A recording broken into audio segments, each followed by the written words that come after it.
Bon lundi à tous, bienvenue à l'encouragement de la journée 5 de la série qui se nomme Plus de vitalité, un boost d'énergie et un corps plus tonique.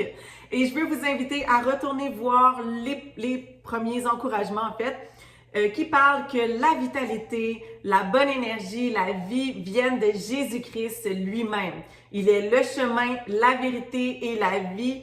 Et par lui, nous pouvons avoir la vie et la vie en abondance. Seulement grâce à Jésus-Christ, nous pouvons devenir enfants de Dieu et aussi seulement par Jésus-Christ, nous pouvons avoir la vie éternelle. Et j'avais à cœur de vous partager le thème aujourd'hui, d'avoir la foi d'une enfant, l'émerveillement d'une enfant envers Jésus-Christ pour avoir amené plus de vitalité et un boost d'énergie. Vous savez, quand un enfant voit quelque chose qui l'émerveille, quelque chose de magnifique, il va avoir le visage tout lumineux, il va dire « Wow, c'est tellement beau! » Il va vouloir le partager aussi à tout le monde et il va juste pas en revenir.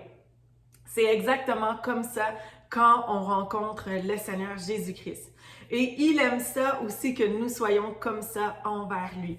Le Seigneur, il est tellement beau, il est rayonnant de gloire, rayonnant de beauté, il est éclatant de lumière. Et la parole de Dieu dit dans Apocalypse 1 que son visage est comme le soleil qui brille dans toute sa force, que ses yeux sont comme une flamme de feu, que sa tête et ses cheveux sont comme blancs, comme la laine blanche et comme la neige, que ses pieds sont semblables à du bronze ardent, que sa voix est puissante comme le bruit des grandes eaux. Amen. C'est vraiment le Seigneur Jésus est merveilleux. Je vous invite à lire dans Apocalypse chapitre 1. Et aussi, j'avais à cœur de partager une histoire que j'avais expérimentée à EMCI TV pendant la conférence où Andrés Bissoni de l'Argentine était venu. Et c'était tellement édifiant et tellement glorieux. En fait, c'est qu'il partageait vraiment des révélations de la gloire de Dieu, des révélations de qui est Jésus, de sa beauté.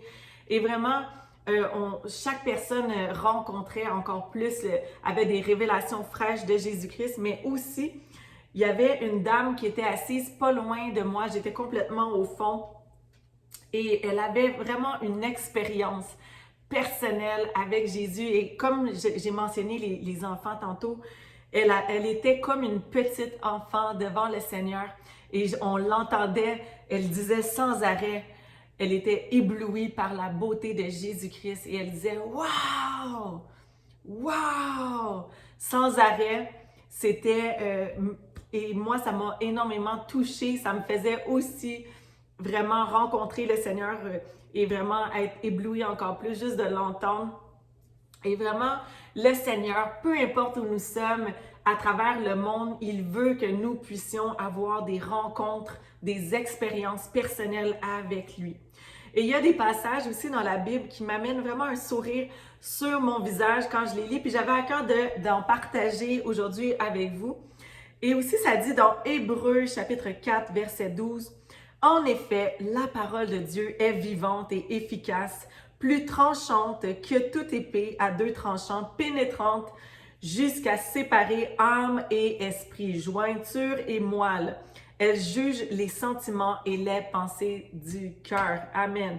Donc, grâce à la parole de Dieu, on peut vraiment discerner ce qui vient de l'Esprit de Dieu et ce qui vient pas de Dieu. En fait, qu'est-ce qui est pas pantoute de Dieu? C'est facile à les discerner quand on plonge dans les Écritures, on commence à comprendre, à voir qui est le Seigneur, son essence, son caractère. Après ça, on peut discerner, OK, non, ça, c'est pas de Dieu, ça, c'est de Dieu. Et j'avais à cœur de lire dans Psaume, le Psaume 30 et le verset 12. Et ça dit, et tu as changé mes lamentations, donc les pleurs, les chants de tristesse, en allégresse. Donc, on danse, ça dit on danse de joie. Le Seigneur, il change vraiment nos temps de pleurs en danse de joie. Il vient amener une joie abondante grâce à la joie du salut. Quand on le rencontre, on reçoit une joie abondante, c'est la joie de savoir que nous sommes sauvés, que nous sommes restaurés, que nous sommes en relation avec Dieu, en paix avec Dieu. C'est vraiment, vraiment merveilleux. Dans Ésaïe 55, ça dit, il est écrit, je vais lire à partir du verset 10, et ça dit, « La pluie et la neige descendent du ciel et n'y retournent pas sans avoir arrosé la terre, sans l'avoir fécondée et avoir fait germer les plantes, sans avoir fourni de la semence au semeur et du pain à celui qui mange. » Le Seigneur est tellement bon, toute sa création, il l'a parfaitement tissée, il l'a parfaitement créée. Et là, ça dit, « Il en va de même pour ma parole, la parole de Dieu, celle qui sort de ma bouche, elle ne revient pas à moi sans effet, sans avoir fait ce que je désire et rempli la mission que je lui ai confiée. » La parole de Dieu est toute vraie. Toute la parole de Dieu, quand on se met à la déclarer, à la confesser et aussi quand on la lit, tout ce qui est écrit, c'est vrai. Le Seigneur, il fait ce qu'il dit. Ensuite, ça dit, « Oui, vous sortirez dans la joie et vous serez conduits dans la paix. Les montagnes et les collines éclateront en cris de joie devant vous et tous les arbres de la campagne battront des mains. » C'est vraiment beau. « Et au lieu des buissons épineux, poussera le cyprès, au lieu de l'ortie poussera le myrte, et cela contribuera à la réputation de l'Éternel. Ce sera un signe éternel qui ne disparaîtra jamais. » Amen. Le Seigneur aime ça quand nous sommes dans la joie. Il aime ça de nous entendre rire. Il aime ça qu'on soit émerveillé, qu'on s'abandonne complètement devant lui dans ses bras. Et que c'est ça, qu'on se laisse vraiment, c'est ça. Donc, qu'on vienne à lui vraiment avec tout ce qu'on est et avec tout notre cœur. Il aime ça quand on est vrai avec lui. Et c'est certain qu'il aime ça aussi quand on est dans la repentance. Aussi, ça plaît à son cœur qu'on s'humilie devant lui, qu'on puisse se dire que c'est pas nous, le roi des rois, mais c'est Jésus-Christ et qu'on est capable de s'humilier devant Dieu. Je vais lire maintenant dans le psaume 98.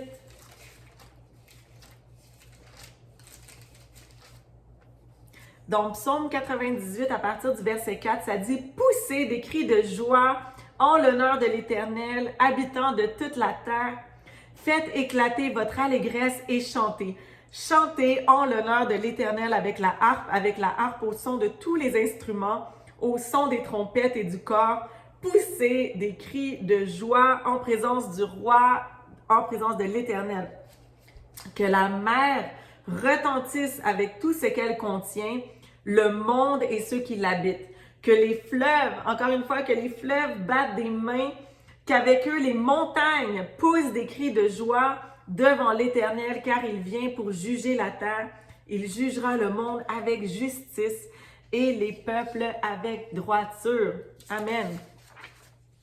Et aussi, j'avais mentionné dans l'autre vidéo, dans Proverbes chapitre 3, versets 5 à 7, que, en fait, dans la version de Message, ça dit que Dieu va nous donner un corps qui brille de santé, que les os vont vibrer de vie. Encore une fois, si on est comme des enfants, on peut s'imaginer vraiment l'image de ça et on voit comment que Dieu lui-même a un cœur d'enfant, qu'il aime vraiment mettre des images joyeuses, des images pour vraiment nous aider à comprendre en fait toute la beauté de qui il est. Et aussi dans Matthieu chapitre 8, je vous amène dans entre Matthieu chapitre 8 à 14, c'est super encourageant aussi de lire tous les miracles que Dieu a fait. Ça l'amène l'espoir, la joie et vraiment ça nous encourage de pouvoir les lire tout en rafale. Une fois que Jésus avait été baptisé du Saint-Esprit, on voit les miracles qui se passent en rafale et c'est vraiment, vraiment encourageant. On voit en premier Jésus qui guérit un lépreux. Après ça, Jésus qui guérit le serviteur d'un officier romain qui était paralysé, qui souffrait, de paralysie. On voit Jésus qui guérit la belle-mère de Pierre qui avait une fièvre forte. Ensuite, Jésus qui calme, qui parle à la tempête et qui calme la tempête. Jésus qui chasse les démons dans les troupeaux de porcs. Jésus qui guérit un homme paralysé. Et aussi, on voit qu'il guérit un sourd et muet, qui ressuscite la fille de Jairus. Donc, un après l'autre, on voit des miracles par-dessus miracles. Et vraiment, ça l'amène toujours un sourire sur mon visage et ça l'augmente la foi, ça donne la foi de Dieu, la foi en Dieu pour croire pour plus. Et vraiment aussi dans Marc chapitre 11, ça c'est un passage que je veux lire avec vous parce que ça aussi c'est vraiment un passage qui est glorieux. Et ça dit dans Marc chapitre 11 à partir du verset 22, et ça dit Jésus leur dit alors, ayez foi en Dieu. Je vous le dis, en vérité, si quelqu'un dit à cette montagne, retire-toi de là et jette-toi dans la mer. Et s'il ne doute pas dans son cœur, mais croit que ce qu'il dit arrive, il le verra s'accomplir. C'est pourquoi je vous le dis, tout ce que vous demanderez en priant, croyez que vous l'avez reçu et cela vous sera accordé. Donc ça, c'est vraiment, il dit, ayez foi en Dieu, mais c'est aussi, ayez la foi de Dieu. Et c'est ça, j'ai sauté à Marc 11, mais en fait, je voulais lire dans Luc chapitre 5. Et ça dit, c'est l'histoire que Jésus guérit un homme paralysé. Ça dit, un jour, Jésus enseignait. Les pharisiens et les professeurs de la loi venus de tous les villages de la Galilée, de la Judée et de Jérusalem étaient assis là et la puissance du Seigneur se manifestait par des guérisons. Et voici que des hommes qui portaient un paralysé sur une civière cherchaient à le faire rentrer, à le placer devant Jésus. Imaginez, il y a plein de monde qui sont là pour être guéris parce que tout le monde entendait que Jésus guérissait toutes les maladies. Alors tout le monde voulait entendre qu'est-ce qu'il enseignait, voulait être guéri. Et là, eux arrivent pour leur ami, avec leur ami sur la civière, ils veulent le faire rentrer. Et là, tous les passages sont occupés. Mais ils ont tellement la foi qu'il va être guéri, ils veulent tellement accéder à Jésus. Alors là, je continue l'histoire. Comme ils n'avaient pas trouvé moyen de l'introduire à cause de la foule, ils montèrent sur le toit et par une ouverture, ils le descendirent sur sa civière au milieu de l'assemblée devant Jésus. Imaginez la scène, Jésus est en train d'enseigner à une foule et là, soudainement du toit, arrive la personne sur la civière. Et là, quand que Jésus a vu ça, il a vu leur foi et il a dit « Mon ami, tes péchés te sont pardonnés. » Mais là, les spécialistes de la loi et les pharisiens se mirent à raisonner et dire « Qui est cet homme qui profère des blasphèmes? Qui peut pardonner les péchés si ce n'est Dieu seul? » Et Jésus, lui, il connaissait déjà leurs pensées. Alors, il a pris la parole et il leur dit « Pourquoi est-ce que vous raisonnez ainsi dans vos cœurs? Qu'est-ce qui est le plus facile à dire? Que tes péchés te sont pardonnés ou lève-toi et marche. Afin que vous sachiez que le Fils de l'homme a sur la terre le pouvoir de pardonner les péchés, il a dit à l'homme, je te l'ordonne, dit-il au paralysé, lève-toi, prends ta civière et rentre chez toi. Et celui-ci se leva immédiatement en leur présence. Il prit la civière sur laquelle il était couché. Imaginez la scène. Il sort avec la civière et rentra chez lui en rendant gloire à Dieu. Moi, je suis certaine qu'il dansait en même temps avec la civière. Donc, tous étaient dans l'étonnement et célébraient la gloire de Dieu, remplis de la crainte de Dieu. Il disait, nous avons vu aujourd'hui des choses extraordinaires. C'est Jésus qui est extraordinaire. Et c'est ça, tantôt je parlais d'avoir la foi de Dieu. devancer un passage de la Bible, mais je voulais dire aussi qu'il y a l'évangéliste Shuttlesworth, Jonathan Shuttlesworth, j'aime beaucoup ses enseignements sur la foi, ses enseignements en général, et il avait partagé un livre qui s'appelle The Bible Faith Study Course et de Kenneth Hagin. C'est vraiment bon. Je vous encourage à mon tour d'acheter le livre. C'est un cahier avec des exercices aussi. Donc, c'est super encourageant. J'ai pas terminé de le lire et aussi de l'eau qui a renversé dedans. Mais bref, j'ai vraiment à cœur de continuer à l'étudier parce que c'est vraiment rempli de plein de joyaux. Et maintenant, je veux vous inviter vous-même. Vous avez entendu parler de Jésus et comment il est merveilleux, mais peut-être que vous ne l'avez pas encore reçu comme Seigneur et Sauveur. Alors, je vous invite à le recevoir, à être comme des enfants maintenant devant lui et vraiment de le recevoir comme Seigneur et Sauveur. La parole de Dieu dit de laisser les petits-enfants venir à lui. Et moi, je pense que c'est les petits et les grands enfants parce que le cœur de Jésus, c'est que tous puissent être sauvés. Sauvés de quoi? De nos péchés, de la mort et de l'enfer. Parce que vous savez, on est tous nés pécheurs. On a tous été privés de la gloire de Dieu et le salaire du péché, c'est la mort. C'est la mort éternellement.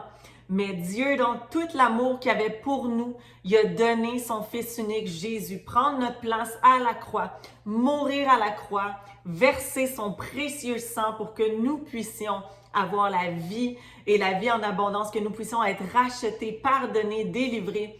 Et ensuite, après que son sang a été versé, il a été enseveli, mais au 3e jour, Jésus-Christ est ressuscité des morts et il est bien vivant aujourd'hui. Il frappe à la porte de votre cœur maintenant. Et la parole de Dieu dit que tous ceux qui feront appel à Jésus-Christ seront sauvés. Et vous savez, pour recevoir Jésus-Christ comme Seigneur et Sauveur, il faut premièrement croire, avoir la foi d'un enfant et croire simplement que Jésus-Christ est le Seigneur, qui est vraiment venu dans la chair, sur la terre, qui a pris vos péchés sur lui, qui est mort à la croix pour vos propres péchés, qui a été enseveli, qui est ressuscité des morts et bien vivant aujourd'hui. Et deuxièmement, il faut se repentir, lui demander pardon pour nos péchés, se détourner du mal et se tourner vers Jésus-Christ, dans ses voies. Alors maintenant, je vous offre de recevoir le plus beau cadeau au monde. Je vous invite à fermer vos yeux et à déclarer, à faire cette prière-là avec tout votre cœur avec moi maintenant. Dites, Père Céleste, je te demande pardon pour mes péchés. Jésus, je te reçois comme Seigneur et Sauveur. Je crois que tu es mort à la croix pour mes péchés, que tu es ressuscité des morts et que tu es bien vivant aujourd'hui. Papa, je te demande de me baptiser du Saint-Esprit. Remplis-moi de ta puissance au nom de Jésus. Je te demande aussi la foi d'une enfant. Et je veux te suivre dans toutes tes voies, toute ma vie. Je te donne toute ma vie en entier. Au nom de Jésus. Amen. Et si vous avez pris cette plus belle décision de toute votre vie, aujourd'hui, je veux premièrement vous féliciter et aussi vous dire d'écrire la date en quelque part parce que c'est la date la plus importante de toute votre vie. C'est un beau moment et je veux vous inviter à m'écrire. Je veux vous envoyer un petit booklet, une Bible et aussi vous aider à être connecté avec une église locale, que vous puissiez aussi vous faire baptiser d'eau. Alors, soyez super bénis et vraiment, j'ai bien hâte de vous voir au prochain encouragement.